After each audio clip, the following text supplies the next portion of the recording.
बच्चों last turn पे हम लोगों ने हेडिंग डाल ली थी potential energy of a current loop या ऑफ अ डाइपोल भी कह सकते हो।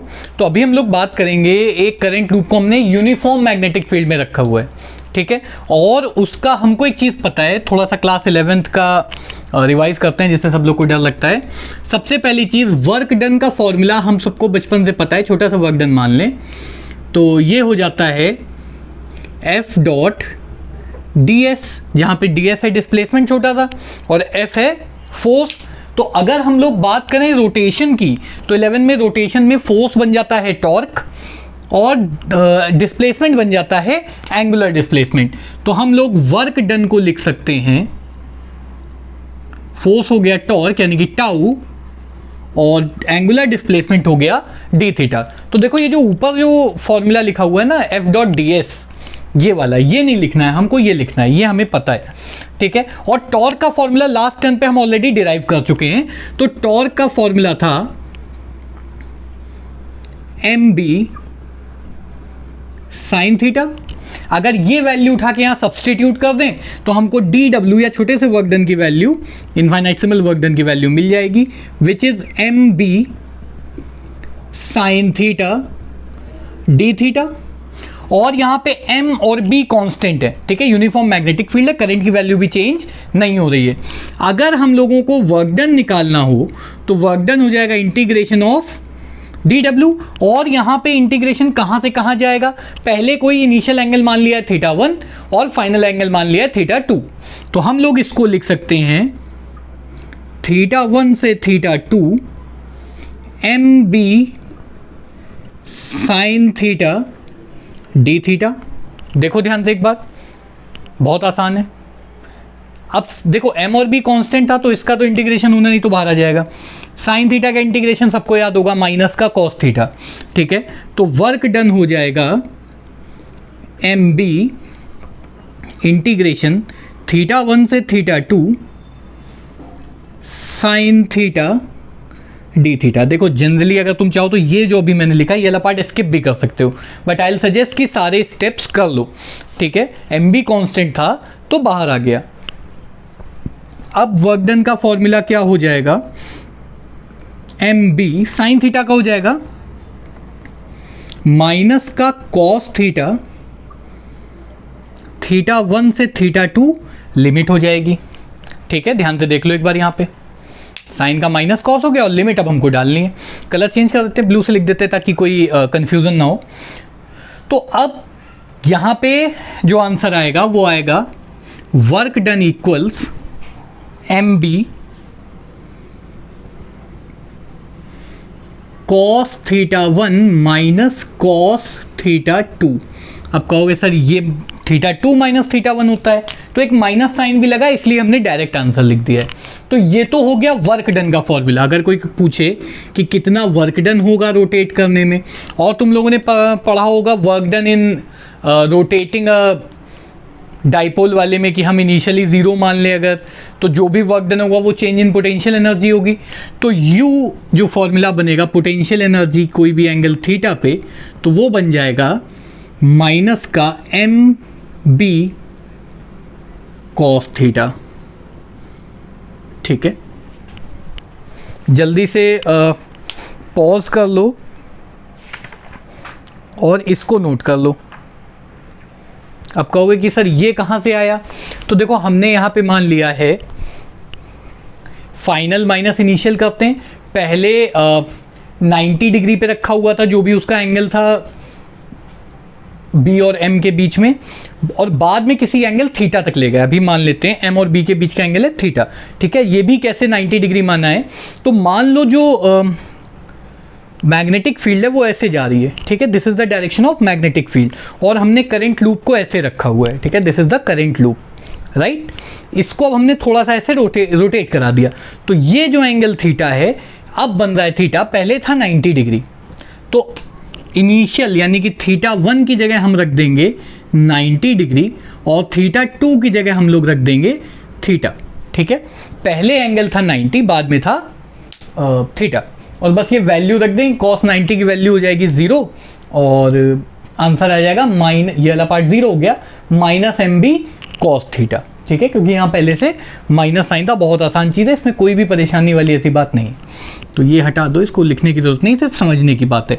तो this is the potential energy. और अगर तुम लोग को याद हो तो इलेक्ट्रोस्टैटिक्स में भी एक पोटेंशियल एनर्जी निकाली थी हम लोगों ने डाइपोल की, that was also P dot E करके, या पी कॉस थीटा। वैसे ये भी एम बी कॉस थीटा आ रहा है, तो हम यू का एक और फॉर्मूला लिख सकते हैं। थीटा ना भी लिखो तो भी चलेगा, इट्स फाइन। ओके, तो थीटा का फॉर्मूला बनेगा minus vector M dot vector B. ये भी कॉस थीटा होता है ना, और क्योंकि पोटेंशियल एनर्जी स्केलर होती है तो उसके ऊपर कोई हमने एरो नहीं लगाया है। तो जल्दी से पॉज कर लो और ये पूरा नोट कर लो, बहुत इंपॉर्टेंट डेरिवेशन है, अक्सर पूछा जाता है। आई होप सब लोगों ने नोट कर लिया होगा, बहुत आसान सा है तो डेरिवेशन, ठीक है। एनालॉगस है इलेक्ट्रोस्टैटिक्स वाले के। जो नेक्स्ट हमारा डेरिवेशन आएगा, I just raise the board, जो नेक्स्ट डेरिवेशन आएगा दैट इज बोर मैग्नेटॉन, ठीक है। एक इलेक्ट्रॉन का अब हम लोग बात करेंगे, एक पर्टिकुलर इलेक्ट्रॉन की। तो सबसे पहले तो let me erase the board and write down the heading magnetic dipole moment of a revolving electron, right. अच्छा, तुम सबको एक चीज़ पता होगी दैट करंट की वैल्यू होती है चार्ज अपॉन टाइम, ठीक है। तो एक इलेक्ट्रॉन सर्कुलर ऑर्बिट में मान लेते हैं, वैसे तो बहुत ही डिबेटेबल टॉपिक है, आगे तुम लोग के में मॉडर्न फिजिक्स में टॉपिक आएगा भी, बट अभी हम लोग मान लेते हैं कि electron is revolving in circular orbits, right, with a constant speed v, और टाइम पीरियड है उसका कैपिटल T। तो हम लिख सकते हैं कि the current is equal to charge upon time, ठीक है। Q अपॉन T होता है, यहाँ पे कैपिटल T था टाइम पीरियड, और इलेक्ट्रॉन का एक चार्ज होता है E, ठीक है। I हो गया करंट। अच्छा, दूसरी चीज speed equals distance upon time, ये फॉर्मूला तुम लोगों ने पढ़ा होगा। तो इससे कैपिटल T की वैल्यू निकालने टाइम पीरियड की, तो T हो जाएगा, देखना ध्यान से, 2πr अपॉन v, ठीक, बहुत आसान।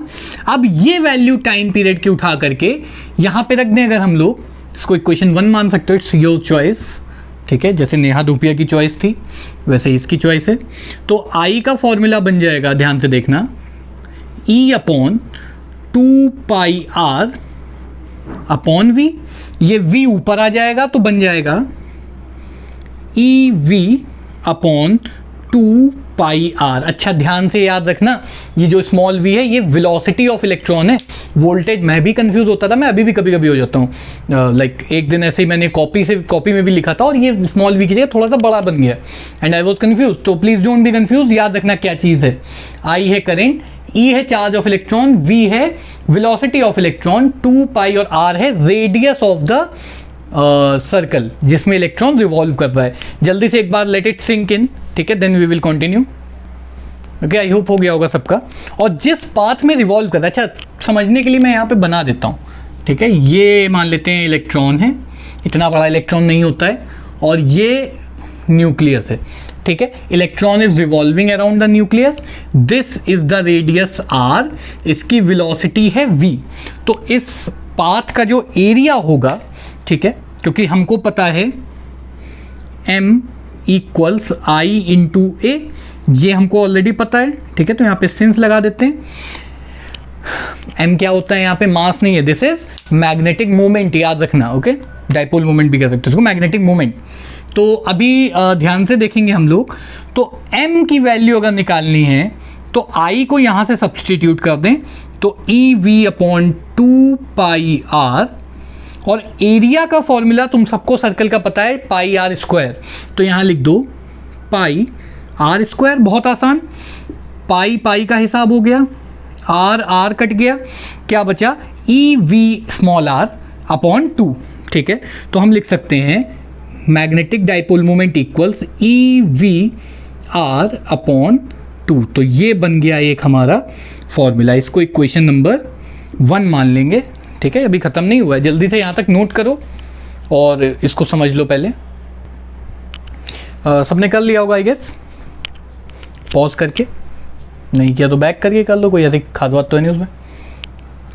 छोटे छोटे बच्चे भी कर लेते हैं। तो ध्यान से देखेंगे अभी हम लोग, ये m की वैल्यू आ गई, यहाँ पे m है मैग्नेटिक डाइपोल मोमेंट, याद रखना। अब हम लोग बात करेंगे उस टॉपिक की जिससे सब लोग घबराते हैं, जो है एंगुलर मोमेंटम ऑफ इलेक्ट्रॉन। कुछ ही ऐसी क्वांटिटीज़ हैं जो हमेशा कंजर्व होती हैं, जैसे एंगुलर मोमेंटम, ठीक है, linear momentum, charge and so on. तो अभी हम लोग बात करेंगे एंगुलर मोमेंटम ऑफ इलेक्ट्रॉन की। तो यहाँ पे लिख लेते हैं एंगुलर मोमेंटम, और इसको हम दिखाते हैं कैपिटल जे से। क्लास 11th में बिल्कुल नहीं पढ़ा होगा किसी ने, कोई नहीं पढ़ता है, ठीक है, सिर्फ मेरे जैसे होते हैं लोग, नहीं पढ़ते हैं। तो एंगुलर मोमेंटम की, जैसे लीनियर मोमेंटम यहाँ पे मैं लिख देता हूँ ताकि तुम्हें याद रहे। लीनियर मोमेंटम होता है mv, तो एंगुलर में बस r से मल्टीप्लाई कर दो, तो एंगुलर मोमेंटम हो जाएगा mvr, बस सिंपल, इतना याद रखो। लीनियर मोमेंटम सबको याद होता है mv, जिसको लीनियर नहीं पता हो सिर्फ मोमेंटम, वही 9th वाला, ओके। तो एंगुलर मोमेंटम की बात करते हैं।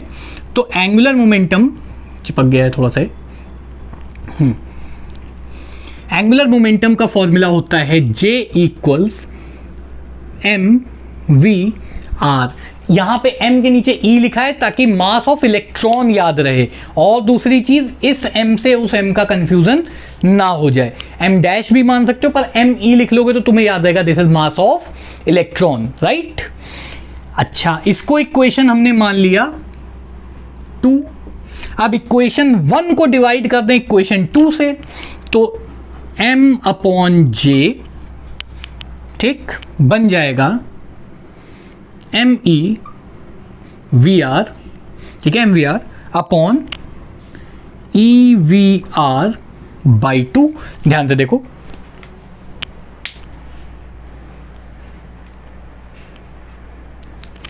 अब इसमें से कुछ चीजें कैंसिल हो जाएंगी,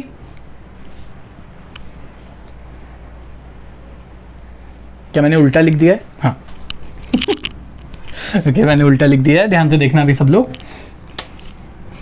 m की वैल्यू थी EVR बाई 2। देखो, याद करना जरूरी नहीं है, चीज समझ लोगे तो ऐसे ही कुछ गलती भी होगी तो तुम्हें समझ में आ जाएगा अपने आप। डिवाइडेड बाई MVR, तो हो जाएगा MEVR, R से R कैंसिल, V से V कैंसिल, तो m अपॉन J की जो वैल्यू बचेगी वो बचेगी E बाई 2 टाइम्स ME, ठीक, इसको नोट करो। और तुमको एक चीज बता दें, मास ऑफ इलेक्ट्रॉन फिक्स होता है, चार्ज ऑफ इलेक्ट्रॉन फिक्स होता है जो कि है E। तो अगर इन दोनों की तुम लोग वैल्यू रख दोगे तो वो आएगा, ध्यान से देखो, इसकी वैल्यू होती है 1.6 इंटू 10 की पावर माइनस 19, वैल्यू की बात कर रहे हैं सिर्फ, ठीक है, we are not talking about plus की माइनस, ओके। नीचे आ जाएगा 2, और मास ऑफ इलेक्ट्रॉन होता है 9.1 अप्रॉक्सीमेटली इंटू 10 की पावर माइनस 31 kg। सॉल्व करने पे अच्छा कुछ चीज़ें याद हो जाती हैं, जैसे ये चीज़ याद भी कर सकते हो, हालांकि बहुत ज़रूरी नहीं ये चीज़ याद रखना।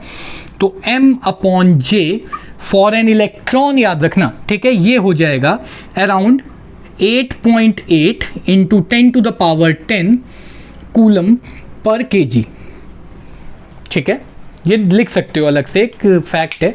और कभी कभी डायरेक्टली भी पूछ लिया जाता है, बहुत रेयर केस में पूछा जाता है, तो जल्दी से ये पूरा नोट कर लो। तो आई इरेज द बोर्ड, सबने लिख लिया होगा। ये दो फॉर्मूले हमको याद रखने हैं, जे की वैल्यू MVR और m अपॉन जे की value E upon 2 times mass of electron. अब एक चीज़ ऐसी जो 11 में शायद तुम लोग ने बिल्कुल स्टार्टिंग में पढ़ा हो, क्वांटम नंबर्स, उसमें प्रिंसिपल क्वांटम नंबर की डेफिनेशन पढ़ी होगी। तो उसमें एक क्वांटाइजेशन इक्वेशन होती है जो आगे फिजिक्स में भी है तुम्हारे सिलेबस में।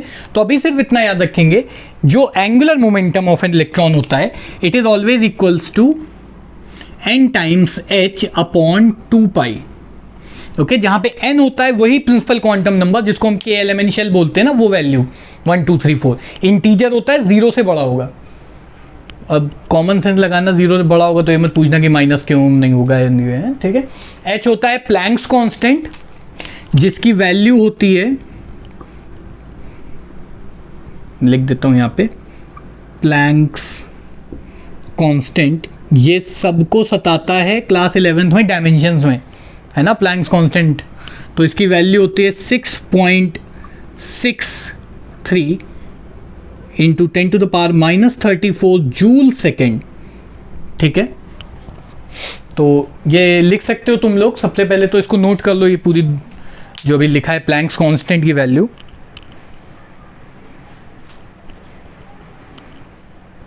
ओके, इसको बोस क्वांटाइजेशन प्रिंसिपल भी बोलते हैं। क्वांटिटी एक होती, क्वांटाइज करना मतलब वैल्यू जो होता है इंटीजर के मल्टीपल में होती है। ओके, जैसे क्वांटाइजेशन ऑफ चार्ज था, ये क्वांटाइजेशन ऑफ एंगुलर मोमेंटम कह सकते हो इसको एक तरीके से। पर अभी हम लोग सिर्फ क्वांटाइजेशन याद रखेंगे, इससे ज़्यादा कुछ नहीं करेंगे। अब एक काम करते हैं, ये जे की वैल्यू NH/2π ये यहाँ पे रख देते हैं। ठीक है, तो m/NH/2π ये इक्वल टू आ जाएगा E/2 टाइम्स ऑफ ME के। अच्छा, m की वैल्यू निकालें तो बाकी सब RHS में भेज देते हैं। तो m की वैल्यू हो जाएगी, ध्यान से देखना, NHE ओके अपॉन 4π ME। ध्यान से देखो इसको, बहुत ही आसान है। अगर हम लोग हाइड्रोजन एटम की बात करें, क्योंकि ज़्यादातर ये चीज़ें हाइड्रोजन एटम पे ही लगती हैं, उसके आगे हमें आता ही नहीं है। आता है अच्छे से नहीं आता है, ठीक है, साइंटिस्ट को भी नहीं आता है अभी तक। तो अगर n की वैल्यू 1 रख दें, ठीक है, यानी कि पहले इलेक्ट्रॉन की बात करें, हाइड्रोजन एटम के इलेक्ट्रॉन की बात करें, तो m हो जाएगा He/4π ME। H constant, E constant, 4π और ME भी कांस्टेंट। तो तुमको सबसे छोटा जो पॉसिबल एक एटम में मैग्नेटिक मूवमेंट है जो हमको निकालना था, उसकी वैल्यू मिल जाएगी। तो जल्दी से वैल्यू रखो। तुम्हारे पास H की वैल्यू है, E की वैल्यू बता चुके हैं, मास ऑफ इलेक्ट्रॉन तुम्हें पता है। ज़रा एक बार खुद से ट्राई करो। ओके, 1-2 मिनट पॉज करके, यू कैन यूज़ कैलकुलेटर्स अभी समझने के लिए। ठीक है,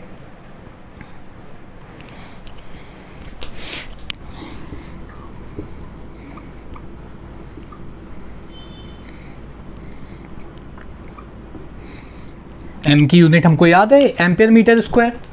ठीक है, जूल पर टेस्ला भी होती है, उससे भी निकाल सकते हो, बट ये ज़्यादा आसान है। तो ध्यान से समझने वाली यहाँ पे बात क्या है कि ये जो वैल्यू होती है, this is the least possible value of magnetic dipole moment या magnetic moment of an electron. ठीक है, और अगर हम लोग लीस्ट पॉसिबल की बात कर रहे हैं तो इसको हम दिखाते हैं म्यू से, और इसको कहते हैं बोर मैग्नेटॉन।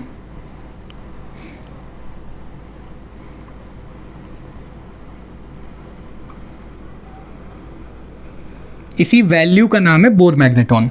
अब कोई कहे कि define the term bore magneton, तो बहुत आसान तरीका है, it is the angular momentum, नहीं, इट इज बहुत आसान तरीका बताते हैं, it is the dipole moment of an electron of a hydrogen atom.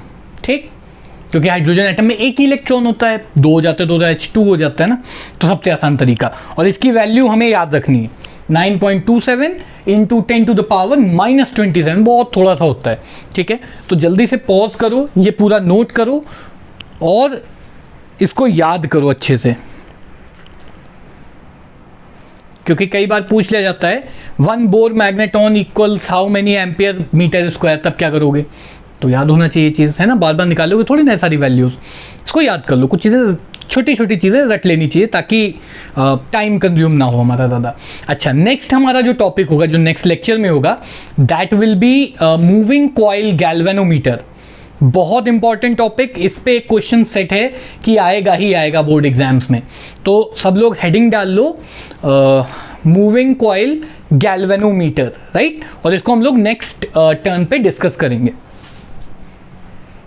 Bye bye guys.